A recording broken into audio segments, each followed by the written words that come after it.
75 kilo ko'taring, 85 ko'taring, 97 ko'taring, 60 kilo ko'taring, 78 ko'taring, 126 ko'taring. Do'stlar, o'sha 1 tonnani bitta firmani o'zi ko'tarib turibdi, ko'rib baho berasizlar. Do'stlar, biz hozir Namanganga kelganmiz. 1200 kvadrat joyga do'stlar konteyner mahsulotidan do'stlar sklad katta joy qurib berishyapti ekan. Endi do'stlar katta joy qurish umuman muammo emas. 20 kunda 0 dan qilib berishibdi.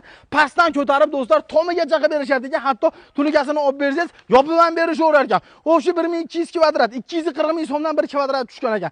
Narx ichiga nimalar kiradi do'stlar? Xom ashyo, usta haqqi, temir, balgar katos, svarka apparat, liboy narsasi narxi ichida bo'ladi.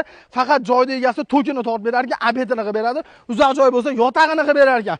Narxlarga keladigan bo'lsa 150 mingdan boshlangan 300 ming so'mgacha O'zbekistonda liboy joyda asfalt bosilmagan joylarigacha ham borib xizmat ko'rsatishaveradi. Video pastda nomerlar bor, aloqaga chiqadigan bo'lsangiz do'stlar, xuddi mana shu holatda qilib berishadi. Xuddi katta skladlar, basseynlarda to'g'ri, bundan tashqari teplitsalar, sun'iy stadion, temir sohasi borki, liboy narsani yopib berishaveradi.